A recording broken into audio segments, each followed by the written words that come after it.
Welcome to the Economic Times Digital Payments Forum. Partnered with Mastercard, this initiative looks at how digitization and innovation will open the payments industry to new opportunities and push the country's financial inclusion drive.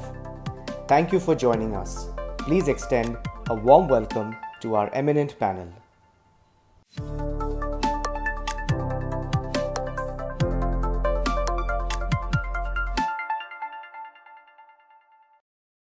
Hello there.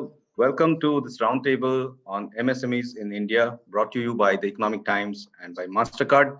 It gives me immense pleasure to welcome all of you to the discussion today. The topic is technology in small business, the path to sustained growth, and I'm really looking forward to a very cracking discussion today. I am Alokesh Bhattacharya, Senior Editor with the Economic Times, and I'm joined by my colleague Suchetna. Hello everyone, I'm Suchetna Ray, Senior Assistant Editor with the Economic Times. Welcome to today's discussion. We will deliberate on the challenges facing small businesses and how technology can help them create a future of sustained growth. To that effect, welcome to all of you. First, let's have a quick round of introductions. We have with us on the panel today Dr. K.P. Krishnan, the IEPF Chair Professor of NCAER. He was earlier the Secretary in the Ministry of Skill Development and Entrepreneurship. He has also served in several other central ministries, including Rural Development and Finance.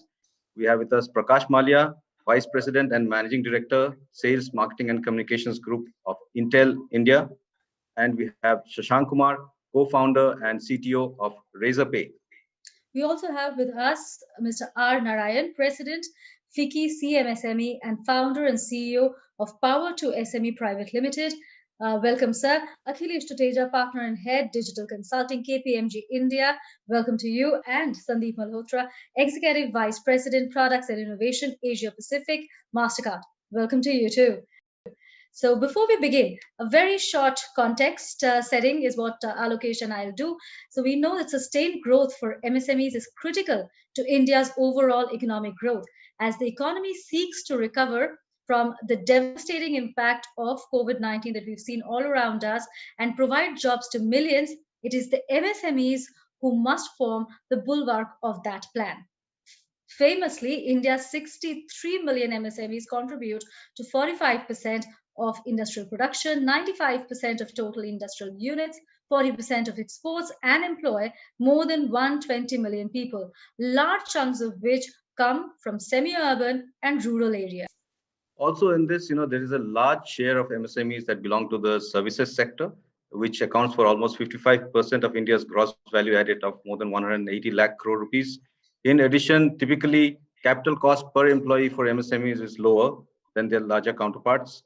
So any plan that seeks to take India's GDP growth into positive territory from where it is today, it must address the challenges that MSMEs face in terms of access to credit and also in terms of leveraging technology for growth.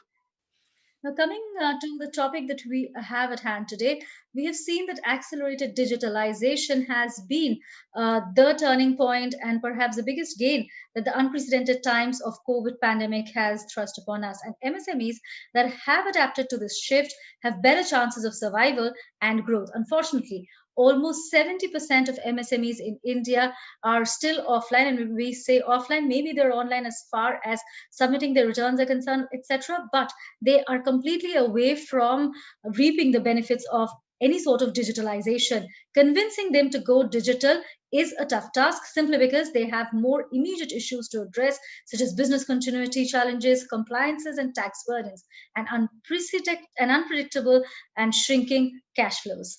Those are really tough challenges to look at, but still, a way must be found for them to reap the benefits of digital solutions such as cloud computing, robotic process automation, Internet of Things, artificial intelligence, machine learning, and consumer analytics, simply because these tools can help them do business at lower cost, access more markets, and enable better customer experiences. The biggest barrier that they face, apart from the non-conviction of the need for high tech, is also the high cost of adoption of digital technologies. And we've seen the government has been taking a lot of steps to boost tech adoption by MSMEs and even private companies, including Intel and Razorpay on our panel, are doing their part, but we still have a long way to go. A research report says that post COVID, India will need GDP growth of 8 to 8.5%, along with higher productivity and employment growth to create the 12 million non farm jobs annually till 2030. That's a target that we've set ourselves and which is much higher than what we would have achieved in recent times. Now, how we can encourage MSMEs to adopt stronger technologies and how technology companies as well as the government can enable innovative and affordable solutions and methods to make this happen, that will be key to this effort. So to get a deeper understanding of the ground realities, I would now invite Akhilesh Tuteja of KPMG to give us a short talk on the perspectives surrounding technology and SMEs. Akhilesh, over to you. Thank you, Allocation Suchetna, for that wonderful background, the opportunity which the SMEs have, and the challenges which they face. Based on the research KPMG has conducted over several years and the recent past, I would like to share a few things. But before I talk about some of these numbers and impact what it has, I want to share my personal perspective. My take is that there are three levelers in our business world. The first one is God, of course. The second one is a regulator, and third one is technology. And now I know that many of you can't control the first two, which is God and regulator. The one which is largely in your control and influence is technology. And that could be one of the ways for us to level the playing field. And technology really allows people to take a leapfrog compared to where they are. There couldn't have been a better time than today for MSMEs to take advantage of technology and really leapfrog, grow their businesses, increase their profitability, and also compete with some of these other players at a global scale. We've seen technology has played a pivotal role in our personal lives as well as in business lives at all time. But today's technology also has some significant advantages. I'll talk about some of those. One of the challenges most of the MSMEs have faced in the past is that the adoption of technology comes with some of these challenges which are hard to conquer. It's about having the access to capital, having the access to capability, and some of these big challenges. I would like to talk about the three significant technology development which are actually giving great advantage. And our research concludes that there are some of these advantages that SMEs can take even right now without having to take care of some of these big deals. With the inventions in cloud technology and the further development on what cloud can do at variabilizing the cost of doing work and creating almost no entry cost for any business to get on, the access to capital is no longer that big an issue as it used to be. The times are no longer for us to build monolithic, large-scale systems which require millions of dollars and crores of rupees to implement. Today's cloud technology can enable MSMEs to get on to the digitalization journey with almost no time, cost, and effort. The second big thing which MSMEs have struggled is to having access to high quality talent when it comes to technology and many other areas. Another advent in a low code or a no code technology is actually giving space for MSMEs to build systems and solutions without having to have an army of people to build those systems and code those things. So the impact of low code or no code technology is starting to occur now, and we believe that MSMEs will take a huge advantage of that.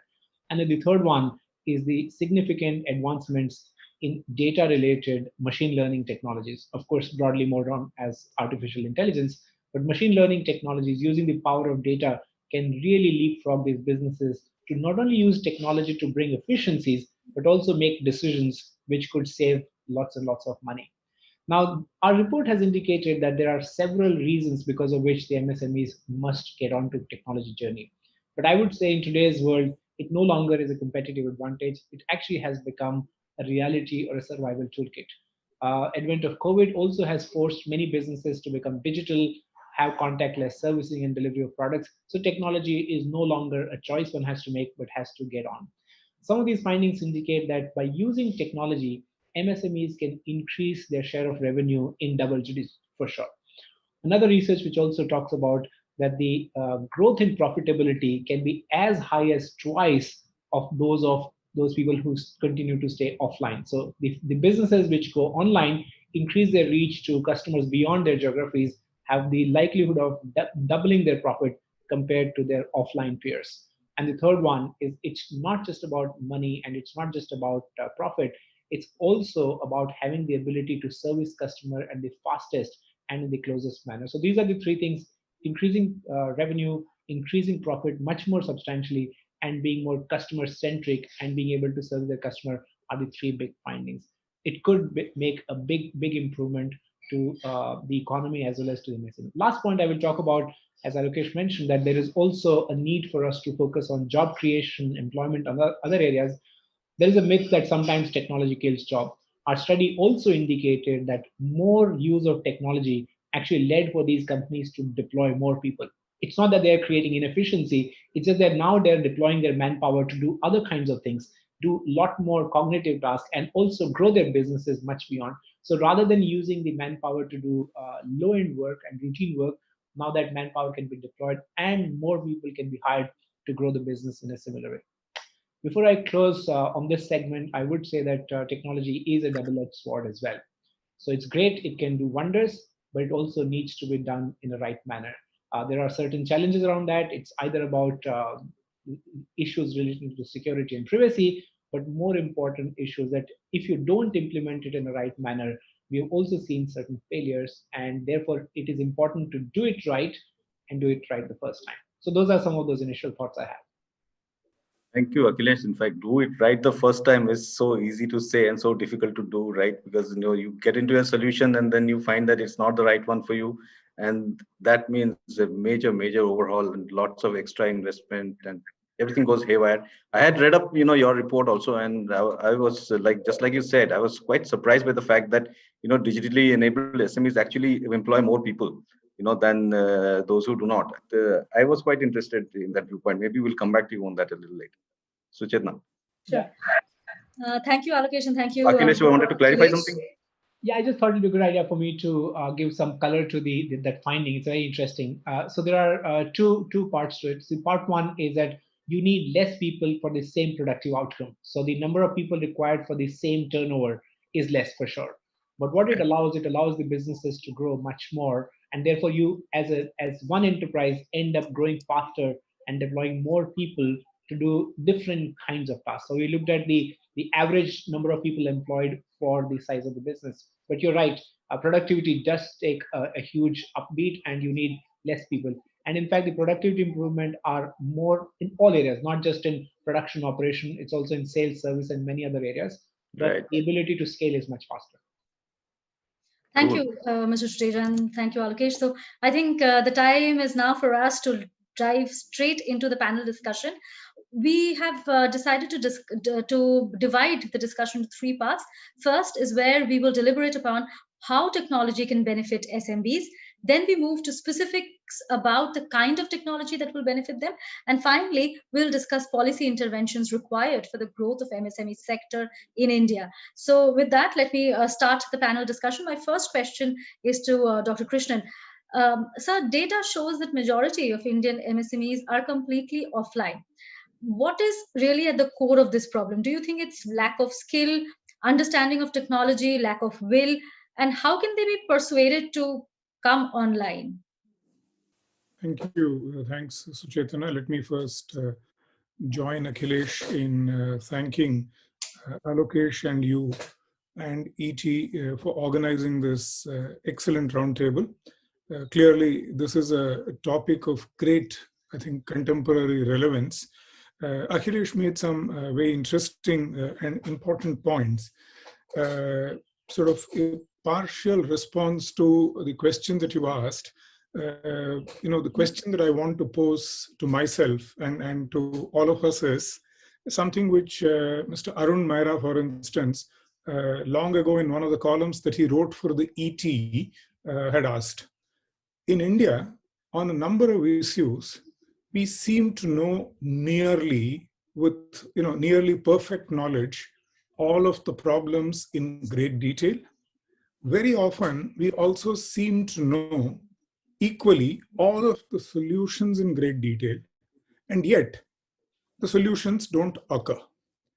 So can we ponder a little and see why is it that this doesn't occur? For instance, from Akhilesh's point, my takeaway is there are a bunch of problems. There are a bunch of, today, inexpensive market solutions that are available. Now, Econ 101 tells me then the MSMEs should simply buy this technology because it's in their self-interest and adapt them. Now, why doesn't this happen? I think this doesn't happen because we need to go a little deeper into the data that you outlined at the very beginning. You spoke about the humongous number of MSMEs, the quantum, in terms of their contribution to the GDP, in terms of their contribution to the employment situation. But I think three things which stand out about MSMEs in India in particular, we need to take note of. They are all extremely small. In fact, I would prefer to use the phrase that Manish Sabarwal, for instance, uses. They are not small, they are actually dwarfs. They are, probably there is something which doesn't actually let them move away from being small, a large majority of them. Mhm. They are also institutions with very low measures on all the conventional productivity, return on capital, return on labor in the standard sense. And three, and I think the third is perhaps the reason for one and two above. Three, a large number of them are actually informal. And my reading is a lot of what technology offers, which will enable us to solve the problem of size and productivity, is unlikely to occur if we are not able to convert a large number of existing MSMEs, which are currently informal, into formal enterprises, and ensure that in future, and this is again the result of enormous research, enterprises that start formal typically tend to beat the first two problems. But enterprises that do not start formal need to be graduated into becoming formal, and then a whole bunch of other steps will follow. I'll stop here.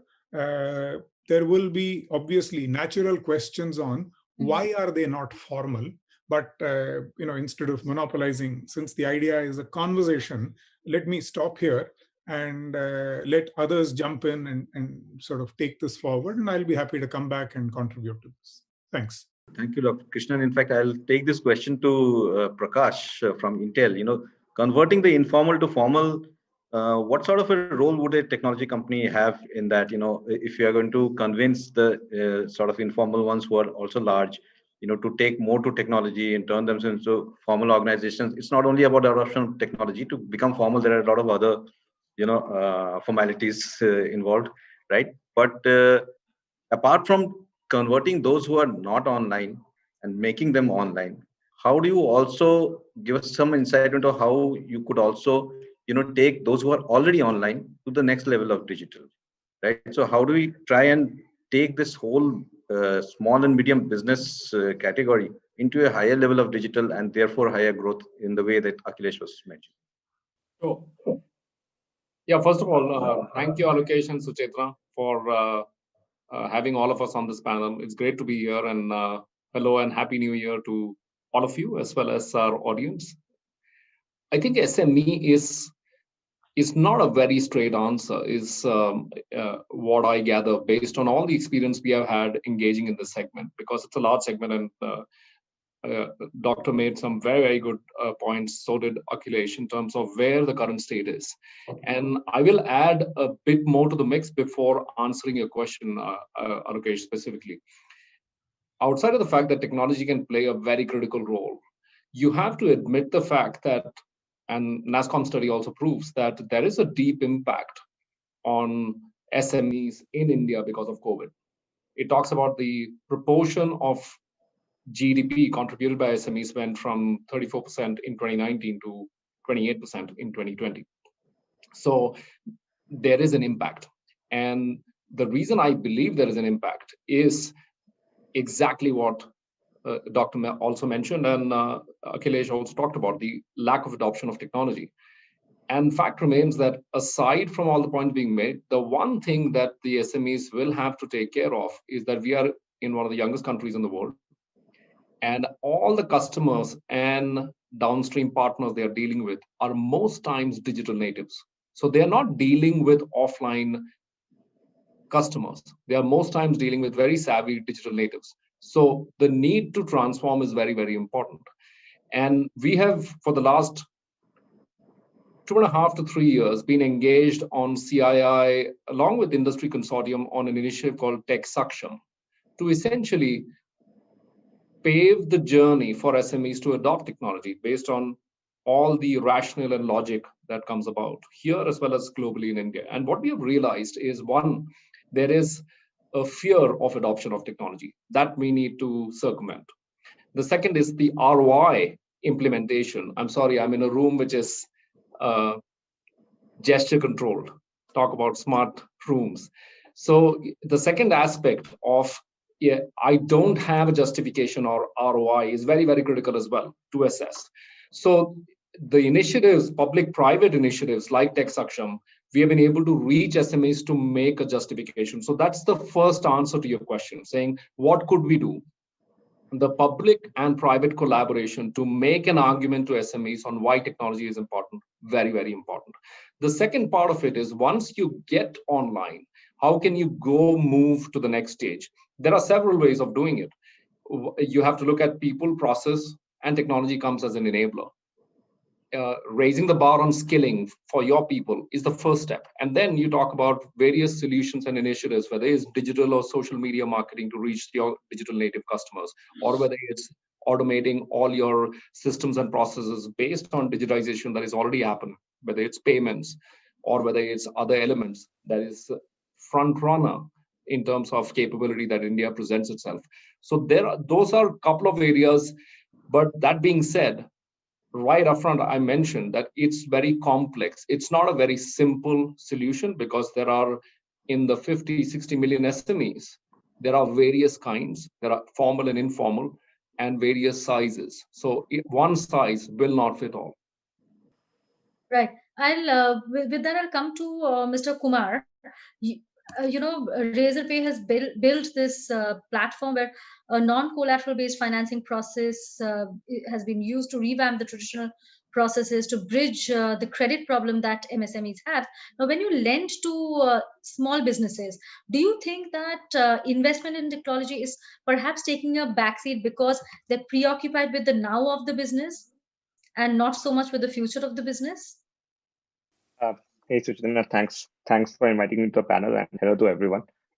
I think Steven made the point before, right, around the digitization that is happening and how it is beneficial for the SMEs, right? Today, what you see, or at least on the ground, right, that when we are talking to these SMEs, is that all of them are fairly intelligent, right? I think the pandemic has forced a lot of SMEs to explore digital solutions, right? But what we find today, at least, that the solutions that are being built, it's at least not being built with Indian SMEs in mind.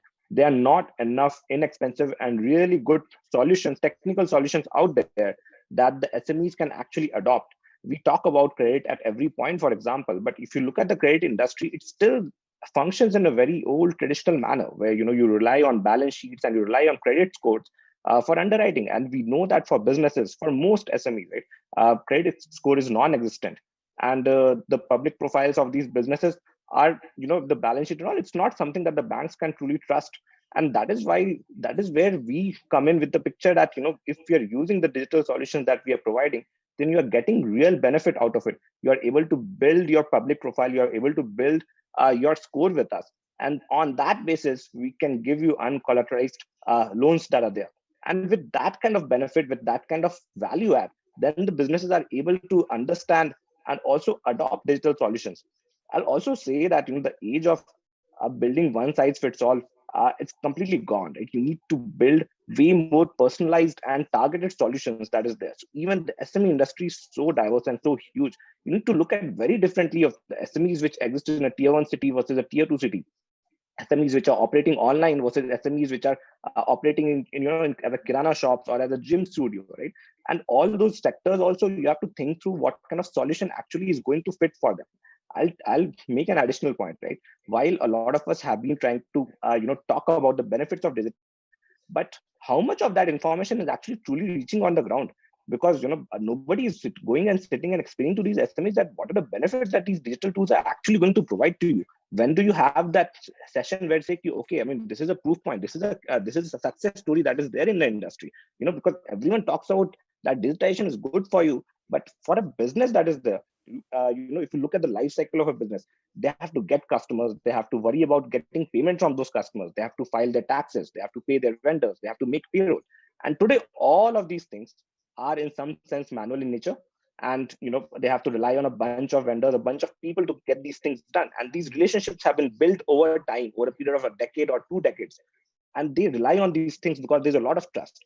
Now, if you have to replace that trust, if you have to replace those relationships with digital tools, you have to take care of that whole ecosystem and show them the benefits as well, to kind of complete the whole story and also ensure that that information is reaching on the ground.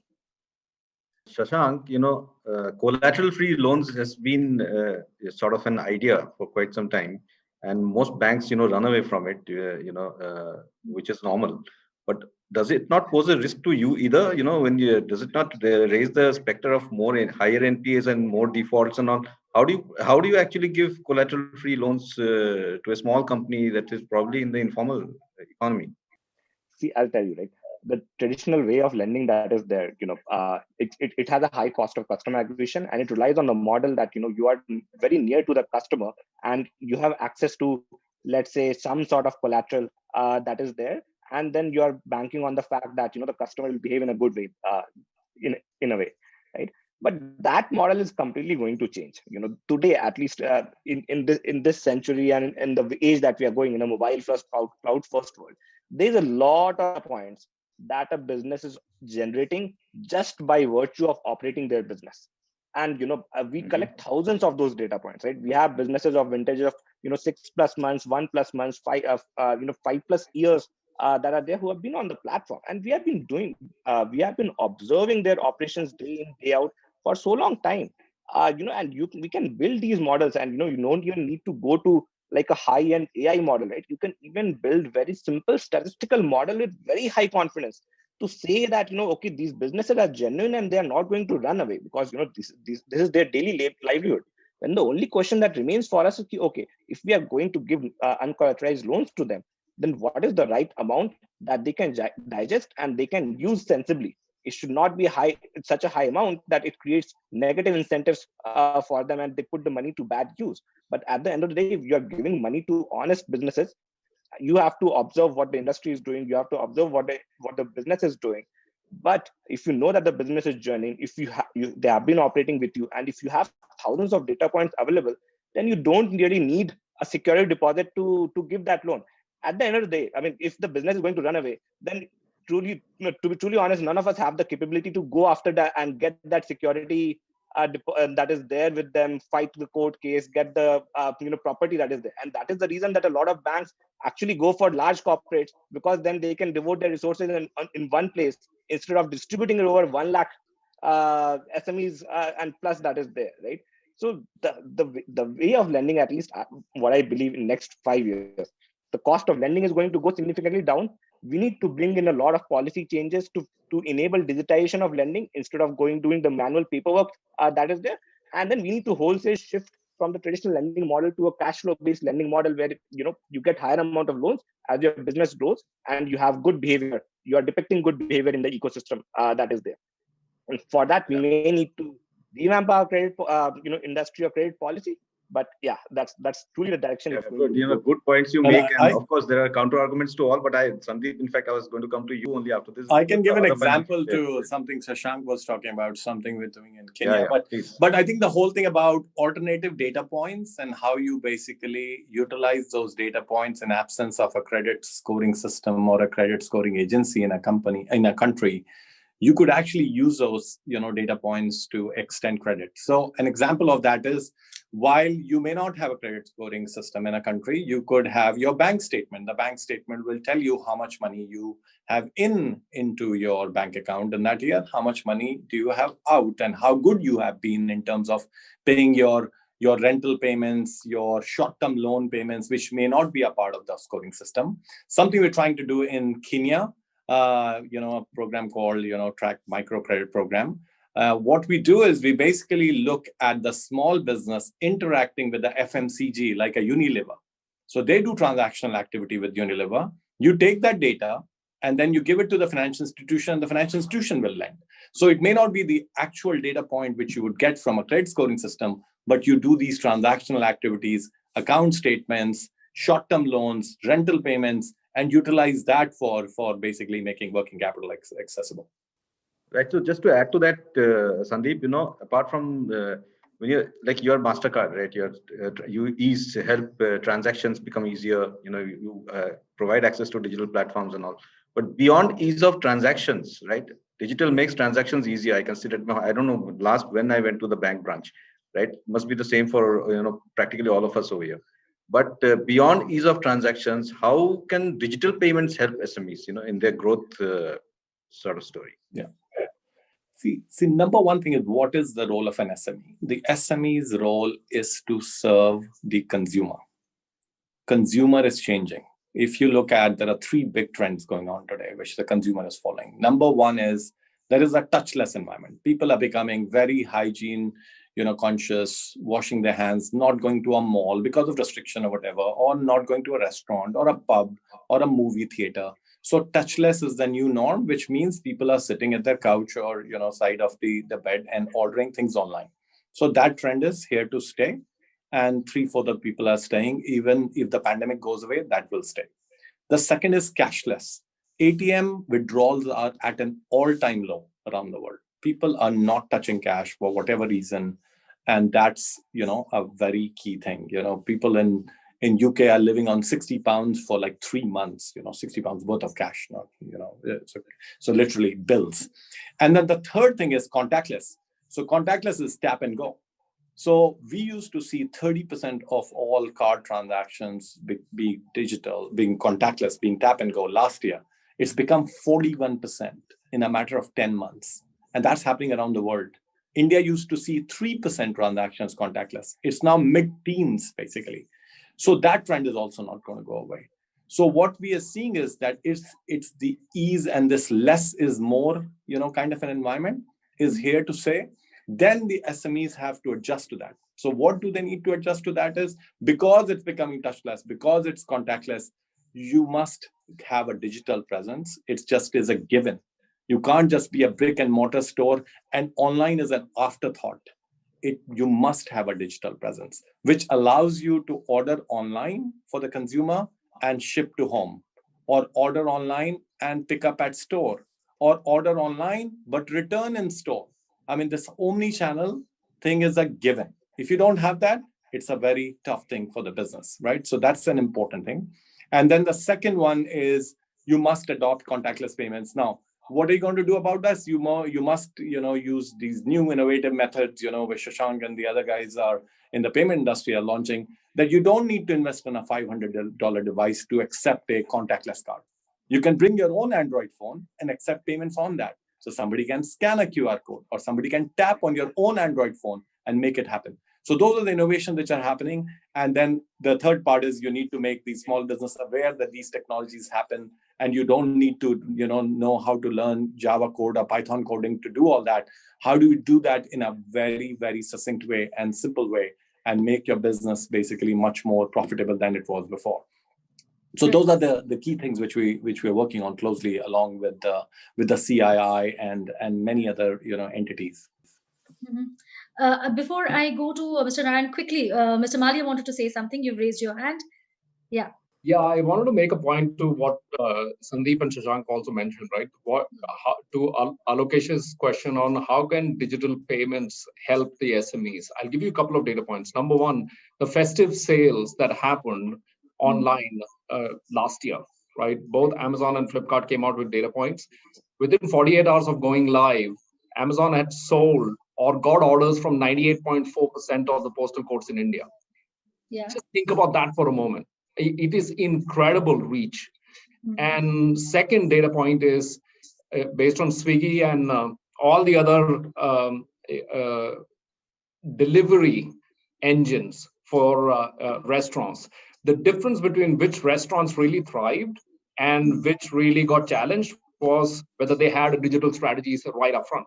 So those are two elements, and they are almost always connected to digital payments. If you could connect digital payments to your service, you could sell to any postal code in the country today as an SME. Very, very powerful, very different from how SME business used to be in the past.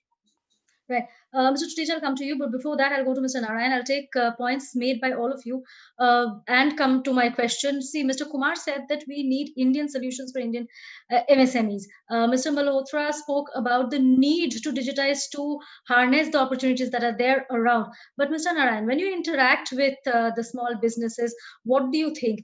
Are these opportunities that the SMBs look at and they think that they should be adopting technology at a higher rate, at a higher speed?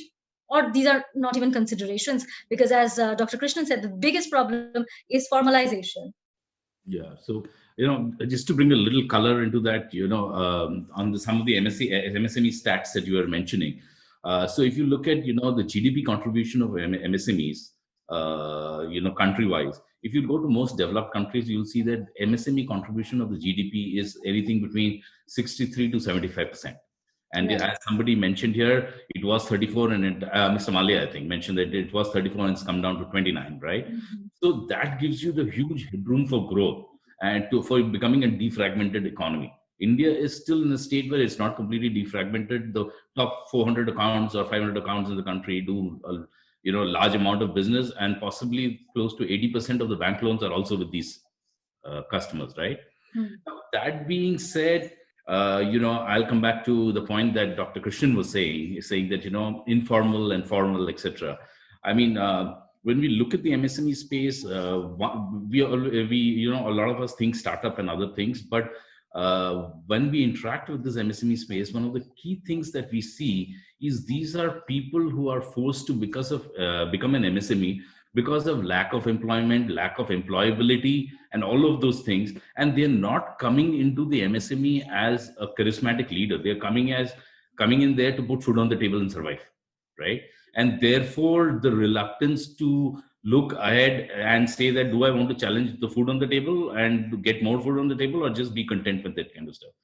The other point I also wanted to make is in terms of technology, in terms of adoption. I mean, we can talk ERP and we can talk CRM and digital, etc. But if you look at your own life, and look at the number of vendors who have served you in your home state in the last 10 to 12 months, all of them used to be people who used to walk across and buy stuff and pay them in cash. And today, I think in the last 10 months, at least 9 months, you have not seen any of them. They have digitally enabled themselves using whatever tools possible. They went to come into contactless delivery, and they're leaving stuff outside your gate, not worrying about payments. So they've become digitally enabled even in terms of payments, etc. Right? And that's more applicable in the micro range of things. Right? But when I look at my own business, when I look at our membership panel, etc., if I see the digital payment conditions, right? I mean, the amount of payment instruments that have actually moved from checks to NEFTs and NASHs and RTGS, it's been a phenomenal change. So what I want to say is that the MSMEs, today they realize that what you need to worry about is the MSMEs who are below the GST barrier. People who are in the GST barrier are now understanding their digital footprint that they're leaving on the business, right? So today, if you've done any business last month, this month, if your GST invoices are not filed, everybody knows where you are, and they start messaging you. A bank loan today in 30 days declares you an SMA. So that digital adoption in the mid micro space or mid segment has come quite a bit. So the whole idea is, it is pointless to debate whether it's an Indian-made service or an Indian-made tool, etc. What I find in the MSME segment, especially the progressive segment, is they are able to go out there and dig out what is good for them, kind of stuff. Now, if you look at a bunch of enterprises, right? So what is happening is in the enterprise space, they are saying that I need somebody to deal with my vendors. I no longer want to deal with 400 vendors. So what they are either doing is they are putting up a digital front through which all these 400, 500 vendors have to deal with them, or they're putting up an aggregator. And I've seen in the space that many MSMEs who did not have a digital footprint are being forced to adopt the digital footprint to integrate with their and continue supplying to their enterprise customer. So the tide is changing. So you mean to say, because of COVID, what began as a pursuit just for survival will now accelerate the adoption of technology among the small businesses and absolutely, and because across the spectrum, everybody is changing their use of technology. And if I, as a big guy, start using technology to interact with my vendors down the road are slowly forced the same way. Is that a good thing? No, that is the cascading effect that we want to see, isn't it? From an economic perspective, irreversible tide, and it's happening. So it's not doom and gloom, and it is happening. Is what the point I wanted to make. Mr. Tuteja wants to make a point as well. I wanted to come in for the point which I think Alokesh asked a question about what's the value of digital payment beyond just creating the convenience in others. I actually add two additional points to what's been discussed so far. The first one is about trust. We'll all agree that businesses depend significantly on trust, and the MSMEs are more so than others. I think the ability with which the digital payments, and particularly digital payments, can enhance the trust in the ecosystem is unparalleled. Many other payment channels have been fraught with the risk of mistrust, because you present an instrument, you don't know whether it is right, wrong, and that's why it created some of these wrong habits of creating inefficient financial instruments. So to me, digital payment is one of the significant capability to drive trust in the ecosystem, which has unprecedented and unparalleled capabilities to grow the business. The second one, while we are looking at the convenience part of it, but there's another very important part which the efficiency of the payment processing brings in.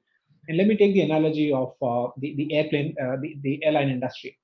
Many of you would realize that the airline industry thrives on the efficiency of how many hours you can keep the plane up in the air. The longer the plane is on the ground, is actually losing cash, and because there's a huge cost of capital. Now, we do that for an airline industry a lot more than we possibly do that for a transport fleet of a car or something, because airplanes are more expensive and we want that asset to sweat the most. Now, in that comparison between a car and an airplane, how expensive is cash as an asset not to sweat? So every single second, and I don't mean hours, days, and weeks, which you take, every single asset, the cash is not being utilized, but is actually in the process between a sender and a receiver, is actually a loss of productivity on the cash. So what the digital payment has done is that they have actually increased the number of turns the same amount of cash can make, and make it more productive. So imagine an MSME who received the payment yesterday and was supposed to receive yesterday, actually did not receive it today. That's a 24 hours of productivity loss on that capital, on that cash. What the digital payment are allowing is that they are almost making the cash sweat 100%. So the productivity on the cash is another big factor, which is improving the economy and the businesses as such. And on that point, I think there is a cost of cash, and that's somewhere between 1% to 2%, right? You have to print the money, then you have to transport that money, then you have to put it in a vault, and then there's pilferage, and then there are bad notes and all that. That's somewhere between 1% to 2%. And there is a slightly dated study, but 10% increase in electronic payments or digital payments yields to close to 1% increase in GDP. So that's how a country generally becomes prosperous, by introducing more digital payment. And obviously transparency and all those other things come in. I'm sure, Satya, there's a bigger benefit. I was only referring to MSME, but if you look at bigger benefit, I think it's a health benefit not to have so much cash. So I think who wants to deal with so much cash? So there are enormous benefits. Yeah, I mean, I presume that you're talking about cash in real, currency terms, and not digital cash, but because digital payments have made the handling of cash easier. But I want to just round off this part of the discussion with Dr. Krishnan and come back to the point that you initially raised about, the large part of this being the informal economy, and how do we first convert them into formal, and what is your view around, technology helping companies turning informal into formal? I think government has also taken several steps to make that happen. But at the same time, do the MSMEs really have the money to, do this kind of shift? Your views around this? I would, in sort of round one on this formalization, I think the onus is less on technology, less on MSMEs. I think the onus is much more on the state. This is something, this number has almost become legend. to start a business in India today, and we are now confining ourselves to an average MSME, technically there are 58,172 compliances. Now, the updates on this, and this is something I have calculated. I mentioned to you earlier before this panel started. I headed a national task force on MSMEs, and we presented this report to Mr. Gadkari. And currently, we are in the process of working with the government of Punjab on actually implementing some of the MSME task force recommendations. The updates on these 58,172 compliances, meaning changes that take place, amendments that come through, has, we calculated it, 3,516 per annum. Now, the MSMEs that we are talking about, all of us, which have moved away from non-digital to digital, etc. Now, a bulk of them actually have compliance teams, maybe a small company secretary, a chartered accountant, a bunch of people who help them do all this. But I think what we should worry about even more, 14% of these compliances that I referred to, it's a little over 14%, carry imprisonment of between 3 months to 10 years. Now, many of you will not be aware of an India pre-1991 when, if you produced more than your licensed capacity, under the Industries Development Regulation Act, you could be sent to jail. Companies have actually been prosecuted for producing more than what they were meant to produce. And we thought we got rid of all of that in 1991. Hello, we haven't. And we haven't got rid of them for the most vulnerable part of India's economy, namely the MSMEs. And on an average, and I will stop with this, the throwing of numbers, the MSME factory must file for 23 plus registrations and licenses, 750 plus compliances, and 152 filings per annum, and labor regulations, and this is the strangest part, account for 51% of these. Now, the strange situation is labor continues to be hugely exploited. MSMEs are crushed under the burden of compliances. So the larger objective for which we created these compliances aren't getting fulfilled. The MSMEs continue to be burdened. And you have a lot of the problems that we spoke about in the context of MSME. So I think, to come back to your question very sharply, technology clearly plays a role. And I think that role that technology will play after we clean out. And as we speak, we are in the process of cleaning this out in Punjab. And what is level one? Level one, close to 73% of labor compliances are duplicates because they have been written up in different legislations at different points in time. Some are state, some are center. So as an MSME, I'm filing the same data, but in a different form, in a different sort of abstract to different government authorities. So clearly, we need to clean up on the legislative front. But having done that, I think technology comes in very majorly by government creating platforms for these compliances.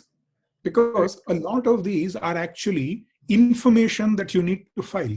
Information that you need to file can be handled exactly by what we are talking about. Labor compliances, EHS filings, that is environment, health and safety filings, tax filings, central inspection, sort of inspection systems and single window clearances. And we are currently working with the government of Punjab on, they have an act of 2018 called some transparency. It's a long PDSTPA act and an enabling of business act, under which we are trying to figure out, can you bring all of these into one platform? Because if I'm an MSME For me, there is one big dada called government.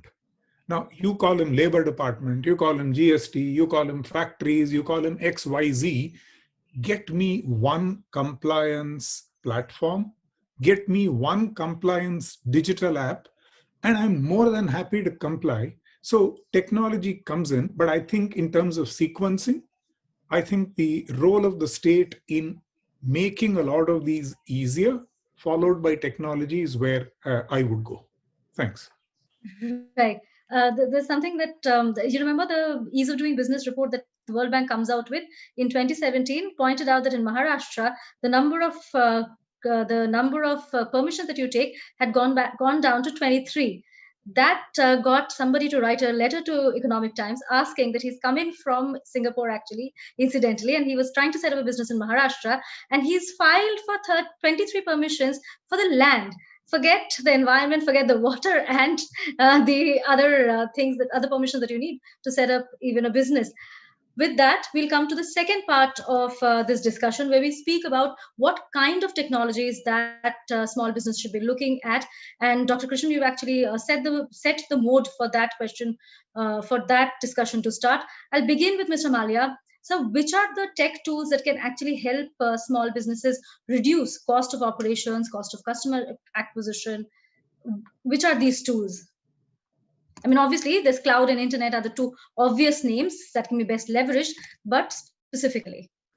Yeah, I believe the approach that is needed is look at it from customer first point of view, because you're, as an SME, serving a customer, and that customer needs to be served the most efficient way, the most innovative ways. And that's how you walk back to the organization on what tools are needed. Specifically, first thing to remember for any SME is that technology per se is not expensive anymore. The move to cloud makes the move from CapEx to OpEx-based model.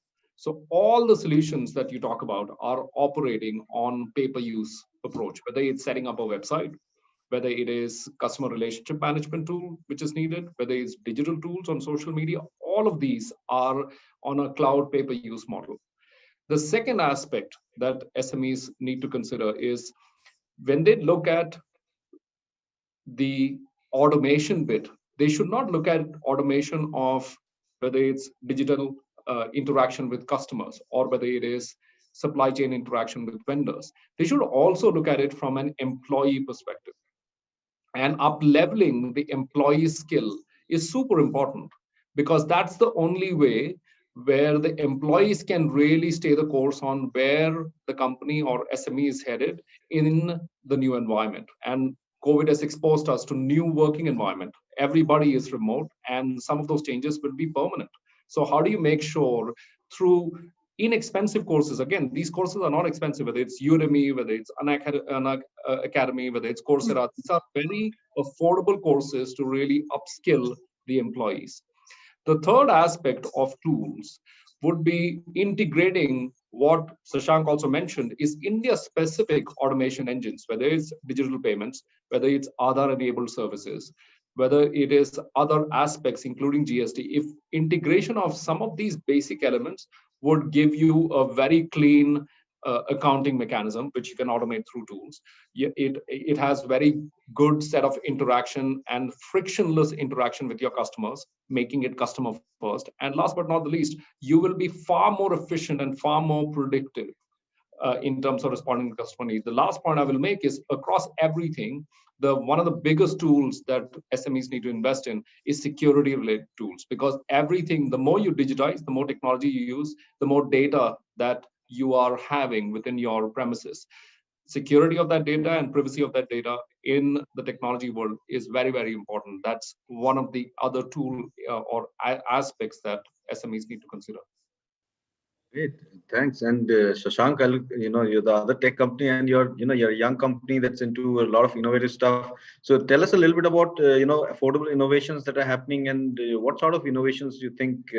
Of course, like Prakash said, you have to look at your business and you have to understand your customer, and the way you would approach a customer through technology 5 years ago is different from this in the same context of the problem.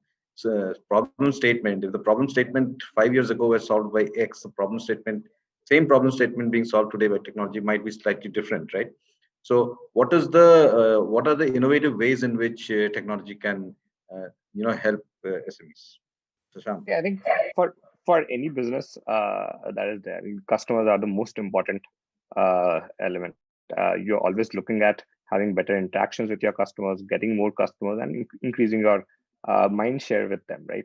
And what we have observed, in a way, pandemic forced the acceleration of offline to online trend that has been going on since a very long time, right?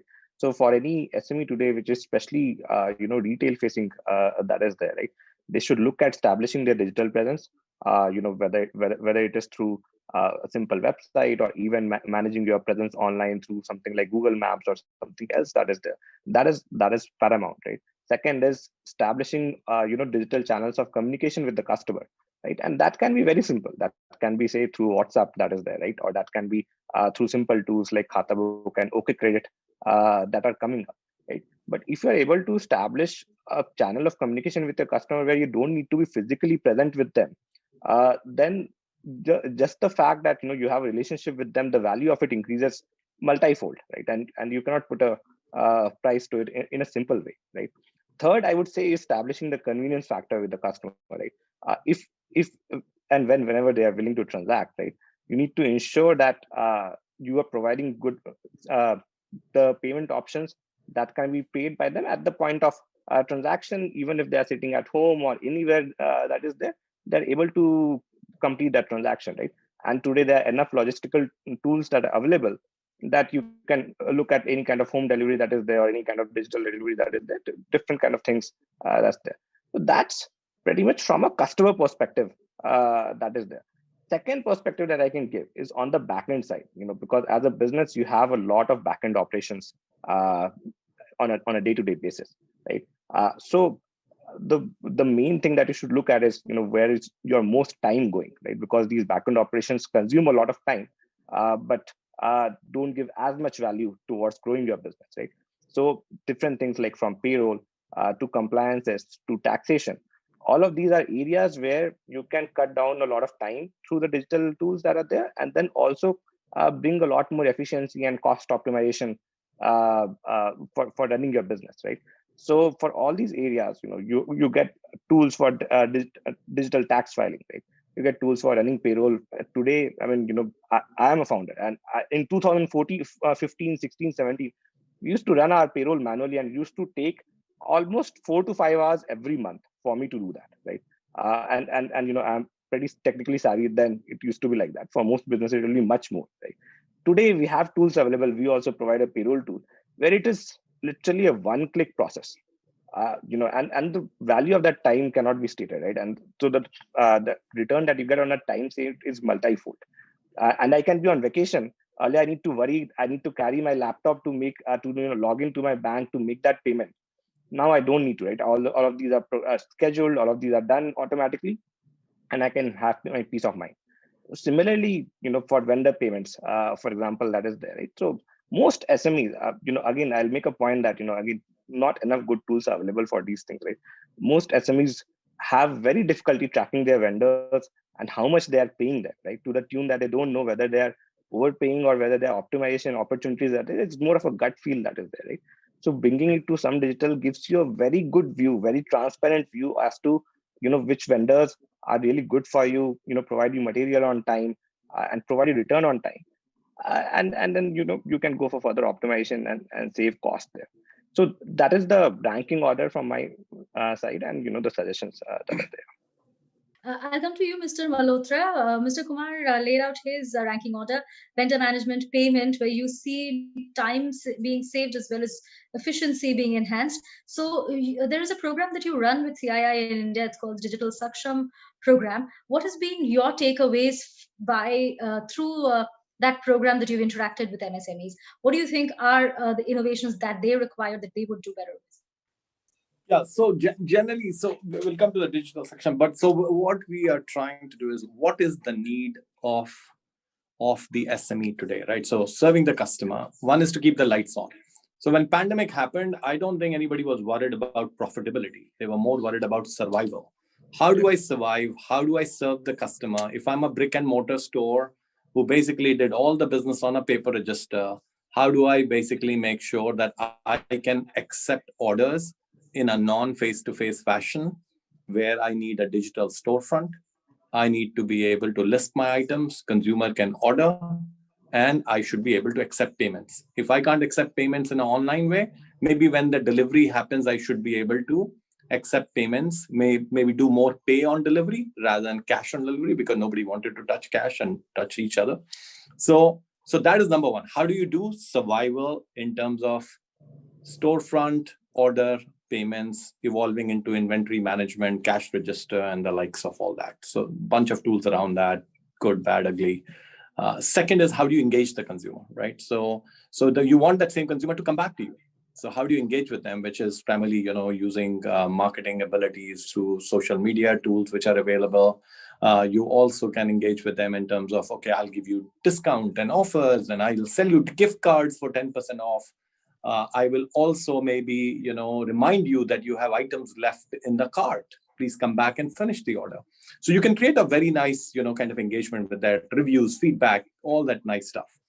And then the third thing is, once you become all that, where you actually are able to serve the consumer, are able to bring that consumer back to the digital, then you get into the next stage, which Shashank was talking about, where how do you create operating efficiency in your system where you move from a paper register to electronic register? You basically do a account receivable and account payable. We partner with entities like Zoho of the world, who have done this in a fairly advanced fashion. So how do you, electronize that part of the business, the whole bookkeeping, the account keeping, payroll management, tax management. So you all went to that, and then you get into much more other richer things about employee collaboration.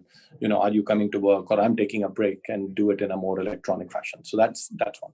Then we're getting into things like electronic education, where we are talking about financial literacy, which is what we're trying to do with the digital section of the world. How do you bring that digital literacy to the person? It's not the 6 people who know technology or who are on this call.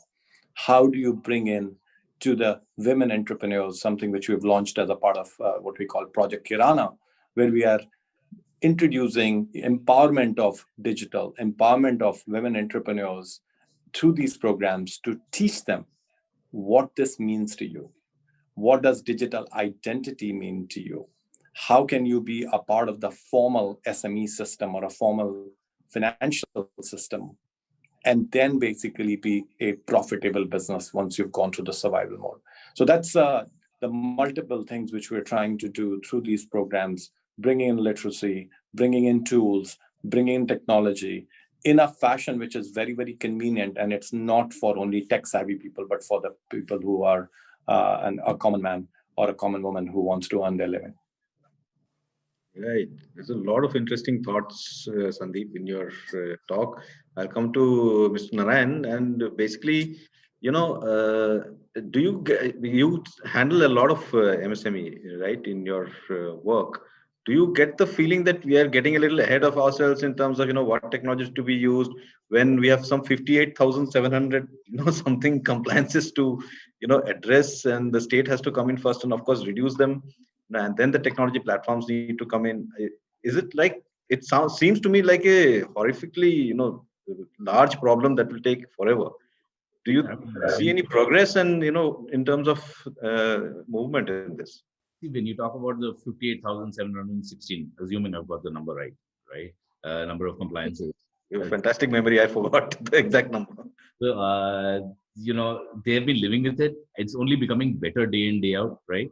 And it's the numbers are reducing as we talk, kind of stuff. And so if you look at the state of the complexity as far as the SME is concerned, he is quite up to there doing this for the last 5 years, and he does it as a part of his existence right now. We can make it better for him. There's no two ways about that. But I think we are making it better. We're making strides in ease of doing business kind of stuff. So yeah, but at the same time, I don't think we can belittle the requirement of technology in running the SME's life today, saying that there are other problems we can take. care of, right? So what, in my personal capacity, I'm dealing with more than 5,000 SMEs. At FICCI, we're dealing with, maybe 5 lakh SMEs kind of stuff. So what we did is we put together a toolkit for these SMEs, and how to make them a little more technology savvy and a little more technology friendly, if not completely adaptive kind of stuff. So the way we focused on it is, let's look at ops. And when I say ops, we're looking at customer relations, financial management, marketing, supply chain, product innovation, all of that kind of stuff. And saying that where can digital help you? Where can technology help you in each of these processes? And that's one stack we're talking to them about. The second stack we're talking to them about is the infra stack, saying that, what should be smartphone enabled, what should be low cost technology enabled, and all of that stuff. And, like somebody else, not build monolith systems kind of stuff, but pay as you pay, as Mr. Malia was also saying, pay as you use kind of, make them aware of what is available kind of stuff. So that's what we're doing on the infra side of the thing. We're talking to them very heavily about enterprise extranets. So what happens is, don't build the technology yourself, latch on to your enterprise customers and go and build your ecosystem into the extranet, so that you're not building quotations separately. You're actually a part of the system, and you're doing stuff very, very closely with your suppliers. It gets you closer to your customer data. Right? You have to join a lot of extranets. So you see, an SME typically will survive on 7, 10, 12 large customers that he has, right? So if you get hooked on, it's almost like getting married to each of these enterprises when you get into the extranet. The cost of removing you is also difficult. The cost of you going away is also difficult. So it creates a nice marriage for you, between you and your customer. So getting in that extranet gives you a lot of comfort in for an SME as far as he's concerned. So we're focusing on that bit of it. The last part we are talking about is data, and we've broken this data into two sides, which is data security, as Malaya talked about. I'm not going to dwell on that. There are enough experts who can talk on that subject. But using data in a format where it is available for you to make quick decisions, kind of stuff. I mean, today, if you look at all the enterprises, etc., who are working with SMEs, they actually started working on e-auctions and all of that stuff. If you don't have data at your fingertips at that point of time, when you're sitting in an e-auction, you can't falter. If you falter for 2 minutes, the order is gone, kind of stuff. So we're talking about getting the data in place, working for them as and when it is available. And the last bit. So is it too much to say that they should also be looking at digital marketing? Is it like too far ahead? No. So I'm just coming back to that. So see, in digital marketing, before that, the last piece that I wanted to talk to you about is customer satisfaction. So do everything that makes the customer want to come back to you again and again. Mm-hmm. So, in the SME space, the MSME space, a large, the mid-sized portion is largely a business-to-business relationship rather than a business-to-consumer relationship. Mm-hmm. There, we actually broke it into two halves. And we said that in the business-to-business space, you can learn to digitize yourself, you can give yourself time. But in the business-to-consumer space, you just have to jump onto the bandwagon. And there are plenty of bandwagons there out there. You don't have to reinvent the wheel. So that's how we're doing this entire toolkit for these MSMEs from FICCI's CMSME side. Right. Mr. Tuteja hasn't spoken for a very long time. This is a question that I want to ask both Mr. Narayan and Mr. Tuteja. I'll go to Mr. Tuteja first. We spoke about customer satisfaction, keeping in mind that a large section of MSMEs in India are B2B. So how can the small businesses actually harness this tool better for future growth, for their better prospects? I think one of the aspects which is spoken about by many of my co-panelists today is that the solutions are not so generic. There is a sense of the industry which you're part of, because each industry has its own nuances. Even within the B2B segment, if you are a provider of small components to a large OEM, you have very little power left versus you are a significant provider to a fewer number of OEMs. So I think there are different levers which come into the play with respect to the business. Specifically talking about the influencing the voice of customer or looking at in the customer satisfaction range, there are many ways by which the technology can help the MSMEs to figure out what's going on. So there are many other factors by which one has to first determine what does success look like in this relationship. Is it that somebody paying me on time is a happy customer, or is somebody who's giving me a larger share of business is a happy customer? Because typically no one large B2B buyer would be dependent on only one or limited number of providers. So using some of these extranets, which Mr. Narayan talked about, is one of the ways by which you can actually determine how significant you are to the ecosystem of your B2B buyers. The second way to look at is the ability to continue to grow market share within the same segment. So, for example, you might be one of the few players which you provide, but what is your ability to grow your market share with respect to your competition could be another area. Of course, one of the things which has a softer factor, which actually helps increase the customer satisfaction, even for B2B customer today, is convenience and efficiency. Like the smaller players, let's say, for example, if I'm an MSME and I'm supplying to another MSME, I think the challenges could be multifold. But if I'm an MSME supplying to a large enterprise and a large customer, I think amongst everything else, the convenience, timeliness, commitment take much bigger stage compared to just, are you the cheapest? Because I think they have many other ways to drive productivity. So in my view, using technology to do three things is very important. The first one, do you have the technology which provides visibility? Mr. Narayan talked about this thing saying, do you have data on your fingertips and all that? The big players, when they're working with MSMEs, they won't know. It's like, I'm sure some of you saw that ad from one of the agencies. The nation wants to know ki ladka nikal gaya ki nahi, type of thing. So, what is your ability to provide a real-time visibility where the order is, where the particular situation is, what are the bottlenecks? So the visibility-led technology, and there are many which provide one outcome. The second is that all of the large players in today's market are competing on doing more with less. So do you have the productivity driving technologies? Can you deliver 5%, 7%, 8% year-on-year productivity gain? So are you working on delivering the same product faster, better? And then the third one, which is very, very specific to the product and service which you're providing, is innovation technologies.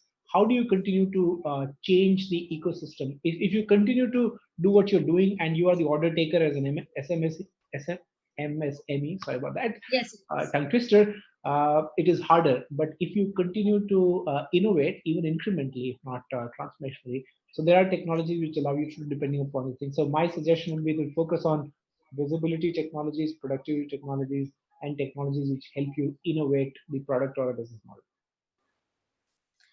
Mr. Narayan, we all know the returns on investment when you make investment into technology, for example, knowing your customer better. But are you seeing in your interactions, are you seeing the small players, the small businesses actually moving towards it? Do you see them enthusiastic and wanting to adopt new technology which will help them, be it data, be it technology, to know your customers better? So let me not say that they're taking leaps and bounds and running at technology. It's the pandemic that is making the technology run to them, right? So human contact has suddenly been taken out of the system, right? And you are very comfortable going over for a cup of tea and saying that, aapka lorry 4 din baad pahunchega, for example. Your lorry is going to reach 5 days later, or the prices have changed. Today, at the end of the day, with the human interaction being out of it, they have to get technologically tied up into the order, into the transaction, right into the extranet or the internet of the customer, where they are able to record these statements. And then what is happening is that customers are handling this much better. Earlier customers used to know 24 hours or 6 hours in advance that their shipments are not reaching. Today, thanks to this technology and the digital footprint that is being laid by every communication, the customer is coming to know 48 hours, 2 weeks in advance that, this material is getting delayed, and he's being able to plan things better. And, finally, it's a cluster compatriots. Like as SMEs, if SME 1 is doing it, within day 7, SME 2 is starting to do it, because he knows that he's losing cutting edge with his customer and he's losing points kind of stuff. So the situation is actually, and I think that's the best way SMEs will adapt to technology when they're pushed to it. I mean, at the end of the day, you can take the horse to the pond, but you can't make it drink water. But keep it parched, keep the profits low, and then you see them doing all kinds of things, adopting technology to, push up those margins, push up those revenues, etc. And, before I move into the third part of the discussion on policy initiatives, Prakash, you raise your hand, so please make your point. Yeah, I feel the infrastructure element, what Mr. Narayan also talked about, is very important, because a lot of it is awareness or lack of it. I'll give you example, whether how much it takes me as an SME to set up a website, or whether it is infrastructure, whether it's related to digital payments, or whether it is related to PCs. I'll give you a great example on PCs. The study that we did on PCs says SMEs today, rather than sticking with their old PC, four or more year old PC, with the same amount that they spend, close to 2 lakhs, they can buy 3 modern PCs. So this is a PC oriented dialogue, but infrastructure overall, a lot of it is whether I am aware what value it adds and what costs it really amounts to. Most times SMEs are not aware. So collectively as an industry, I think we need to do much more in terms of making people aware how much it costs, what is the impact. Yeah, and apart from making them aware, I think in terms of cost, Prakash, you'll agree that they also need to know about the various initiatives and schemes that both corporations and governments keep coming up with on a regular basis. There's a whole plethora of options out there, and I really don't know how many SMEs actually know about all of them, and whether there is a case for a common platform to make these announcements as well. Let us now move to the third and final part of our discussion, which is around the policy initiatives, and who better to start that with than, of course, Dr. Krishnan himself. So, Dr. Krishnan, one of the things that we always notice, like you said, the 58,000 plus compliances brings about a lot of friction between the small enterprise and governments and authority across all levels, right? Whether it's the municipal level or it's the central government. Every level there is this huge friction that happens. Even when GST was introduced, the initial few months was a nightmare, right? And it was quite a difficult time. Now things have improved a lot, but in my interaction with SMEs at the ground level before COVID hit, I had quite a few of them in 6-7 events we did with the SMEs, and they were still saying that there's still a lot of trouble on the GST platform that they are facing. So there are issues out there, and all these things that are being launched and the task force that you're heading. Is there a better way for the government to take this over? Because of course, this is a hugely voluminous task. Regulations and all that have piled up year after year over 70 years. How do you get rid of the the unnecessary of the dead wood? How do you make sure that the laws are relevant to today? How can the government do it easier, faster, so that they can actually help the MSMEs with what they should be doing rather than filing 58,000 compliances? They should be looking to give the SMEs greater access to markets, easier access to credit, right, and easier access to their customers. Is the approach right, you think? Yeah, I will directly answer your question in just 1 minute. I am now at an age which is, I think, called the anecdote age. I can't but help anecdotage. Anecdotage. Yes. And this is partially in response to a question that you had sort of raised, saying, is this at all doable? I mean, it looks so difficult. Do you remember, some of you perhaps were very small kids then. I was perhaps just leaving school or entering college. There was this gentleman called Swaraj Paul who tried a hostile takeover of escorts and then DCM. This is mid 1980s. He bought an enormous amount of shares of these companies. And do you remember the ground on which the thing did not go through? The ground on which this did not go through was there were these humongous number of trucks with the share transfer certificates that had to be manually signed by the company secretary and then registered for effecting the transfer of shares from X's name to Swaraj Paul's name in the books of the company. And I remember a photograph in the Hindustan Times as a child of trucks parked, snaking their way on the roads right up to the national highway, running into hundreds.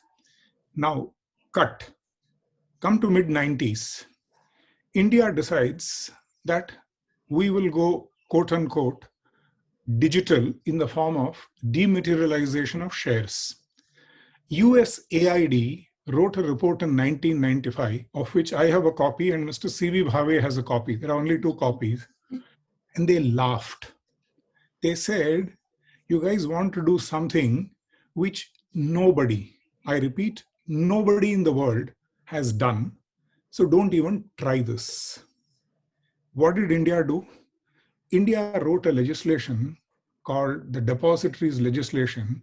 It's one of the finest pieces of legislations written by India. Dr. P.J. Nayak, some of you will know him. He retired as CMD of the UTI Bank. He and Mr. M.S. Sahu, current chairperson of the IBBI, Insolvency Bankruptcy Board of India, and Mr. T.K. Vishwanathan, former Secretary General Lok Sabha, the three of them hand wrote this legislation in 3 nights. That legislation got passed. India created a National Securities Depositories Limited, and all the rest of the panelists here know this better than I. Swaraj Paul's shares can today be transferred before I can say hello. Literally, in less than a second, 1 billion shares can be transferred. So, as to your question, can we do it? We have done it. So, and this is not the first time. So, I am very hopeful that India's MSME moment has arrived. And the kind of interest that I saw during this task force, we've interacted with at least 5 chief ministers, because there is growing demand on us to come and please replicate this in our state. The complication here, unlike the example that I gave earlier, this is a center plus state plus local government. You rightly said, right from the municipal inspector to North Block, everybody has a finger in this pie. So this is a slightly more complicated question, but I, going around in my current capacity as an academic, see an enormous amount of interest. My sense is what we are doing in Punjab, which is actually now digitizing a lot of these platforms and compliances on a digital mode, but reduced. The government of Punjab is now ready to decriminalize 90% of what we've pointed out. The cabinet says, give us a draft legislation. And we are working with Vinny Mahajan, the chief secretary. So my short answer is, it's doable. Clearly, technology will play a huge part. And I think I slightly probably got misunderstood. I'm not saying technology has to wait till we do these legislative changes. No, clearly not. There are a whole bunch of enterprises which need this technology because they are already at some levels of technology adaptation. But for us to make a difference to the 63 million that Suchetana spoke about, we need formalization. And I think we can not only do it, we have a history of doing these very difficult things. I personally believe we'll be able to do it. Thanks. Thank you, Dr. Krishnan. The beauty about that anecdote age is that all of us can listen to you and then pass it off as first-hand knowledge somewhere else. I'll come to Mr. Tuteja.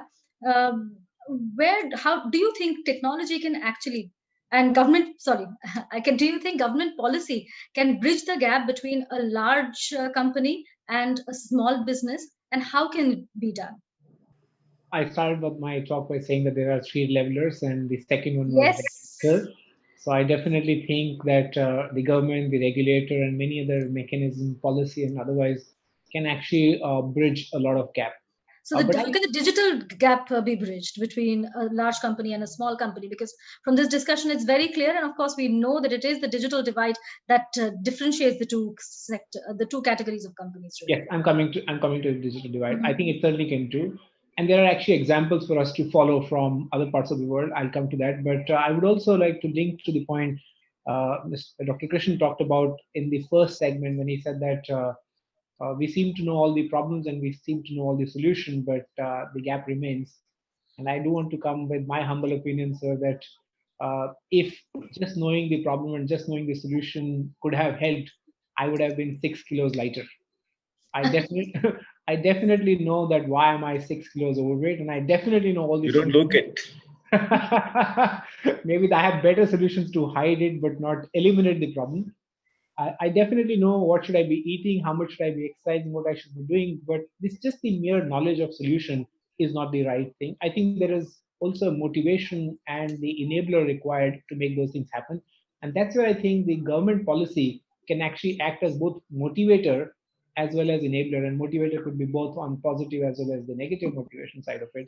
I'll kind of bring the example of Germany. Germany has a very significant MSME population and has a significant contribution to the national GDP there. And one of the things which I have learned, which some of these other markets have done, is to provide impetus through providing ability for an easy access to technology and the, if you use technology, availability of capital as well as credit at a much lower cost. The second way by which it can do is that it can help the consortium creation and provide the impetus for use of technology for a particular type of industry or for a particular type of areas. And of course, we all know that the custom duty and other kind of make a big impact in terms of technology availability.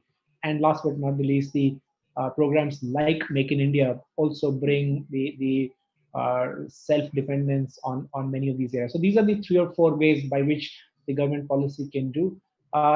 There could be also another way, as I said, that there is a second part of the digital divide which comes in is either the lack of awareness or lack of confidence on using some of those technologies, because you may not know about it or you may be scared to use it. I come across many small businesses, they don't want to go to cloud because they think it's insecure, and it's but that's not the case. So how does government enable platforms? I'm happy that Sandeep and his company is working on this digital saksham, or the name which I heard. But government can also work on some of those initiatives to drive awareness, at the same time also drive the ability for people to use those programs more securely, because there are ways by which you can come out with, and I know the government is working on policies with respect to the artificial intelligence. I think we need to have some sort of direction on that. I think the government is working on the policy for IoT and some of those other areas, because technologies like IoT need standardization. I think there is a need for us to bring in standardization on these areas to make it cheaper and more interoperable. So there are several ways by which the government can, and I know is reducing the digital divide between the large and the MSME enterprise. Yeah, so there's a lot to be done, but they can be done because we have done it before, like Dr. Krishnan says. And I believe Intel, Prakash, you're also part of the Digital Saksham initiative, isn't that right? That's something that you said initially. Yes. So, we are almost at the end of our discussion with just 3-4 minutes to go. So I will invite any closing comments from Sandeep, Prakash, Shashank. You have not spoken for some time, Mr. Narayan. And then I will invite Suchetna to summarize the discussion. Let me just jump in with, one of the biggest pieces of infrastructure that the government has built. It's a platform called Trades in India, right? Yeah. It's where banks can compete and lend freely. So the credit growth issue is solved. People availing credit will get very good rates of interest. But, this is where the complete will comes in. I mean, we built that platform and we left it to the public to use it. Okay. In stage 2, we said that every company over 500 crores has to use it. Yeah. Now, if you go to a 600 crore company and say that, okay, I'm going to supply to you and put your bill on the Trades platform, the first thing he will tell you is that if you're working with me, my bills should not go on the Trades platform. Exactly. The problem why most PSUs are not on Trades, and that is the large is a large concern for most MSMEs. Exactly. And today, if you look at your capital requirement of the country, it is broken at 60 and 40. 60% is for capex and 40% is for working capital. And that whole working capital requirement can be wiped out if we get rid of these delayed payment problems. So if this government had a little more will and said that I now have GST, I now have all the infrastructure in place. So as a policy, GST will now publish all invoices on the Trades platform. There, your credit problem is solved for 40% of the working capital needs, right? So a little bit more will to, not allow escape hatches, but actually use the infrastructure for what we built it is something I would love to see from this government. But otherwise, I think they're doing a phenomenal job. Super. Sandeep, Prakash, anything you want to say before we close? Yeah, I think SMEs are the lifeblood. I mean, there's not a question. They're the lifeblood of an economy, driving economy, fueling economy. I think the pandemic has accelerated their shift towards, digital and or technology. I think literacy, giving them access to, these tools in a much more convenient way, more transparency, will give them access to more customers, will give them access to more markets. And I think it will help them grow their revenues. So I think it's very plain and simple like that. Yeah, Mr. Mali, you're trying to say something, yeah. Yeah, I want to end with saying, yeah, absolutely. Government and policy is an ongoing journey. There are a lot that has changed, and I completely agree with all the panelists. There is so much more we can do, for sure. But this aspect of public and private partnership, and that's what the Tech Saksham has also taught us, right? All of us can contribute towards making it better, and the awareness of solutions and the impact technology can make in SMEs is a big gap today. Something has been done through initiatives like these, but a lot more can be done. So if we can all stay the course, because this is not going to be a 1-year journey or a 2-year journey, multiple year journey, together we can actually, along with the government, make a big difference on SMEs. And it's such an important segment for the country. Good. Shashank, anything you want to say before we close? So, I think everyone made a point around policy, and I think, of course, that is extremely important. But, I think government has done a great job around payments digitization and payments education for the country, right? And that has happened very well in partnership with the industry, right?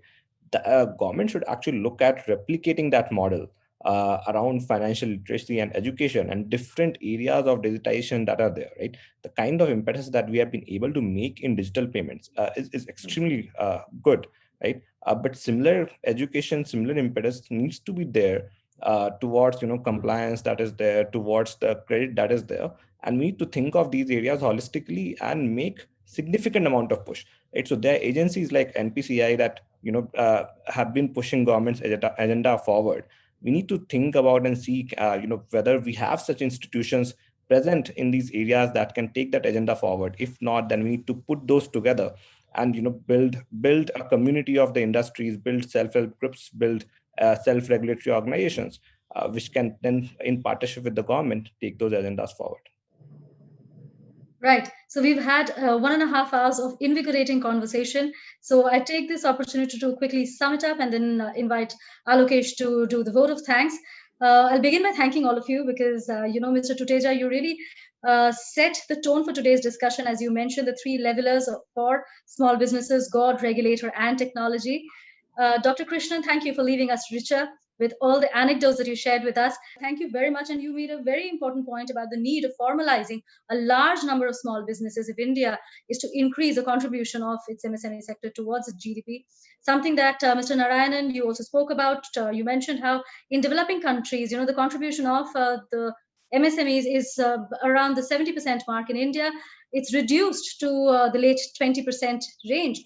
And you spoke about the ways of increasing that contribution. Mr. Malia, thank you for attending the webinar today and speaking about the need for MSMEs to transform themselves technologically, given the environment that we live in now. And Mr. Kumar, you spoke about the need for Indian tech solutions for specific problems that the Indian small businesses face. Mr. Malhotra, thank you for joining and speaking about how technology could help MSMEs better their understanding of their customers, employee collaboration, but more importantly, as you mentioned, and everybody else agreed, that the key to all of this is spreading higher awareness among the small businesses about the advantages of technology. So, Alokesh. Thank you, Suchetna. Thank you very much for being such a wonderful co-moderator. And thank you to all the panelists. Thank you especially to Sandeep and the Mastercard team for their support in allowing us to create this platform. It's a wonderful platform. We'll have more discussions on this platform going forward. Dr. Krishnan, special thanks to you for sparing time for us. You're such a busy person. It was absolutely an honor and privilege to have you with us on this discussion. Prakash, Narayan, Shashank, Akhilesh, thank you all very, very much for joining us here today. We'll stay in touch with you. Look forward. Goodbye. Thank you so much. Bye-bye. Bye. Thank you.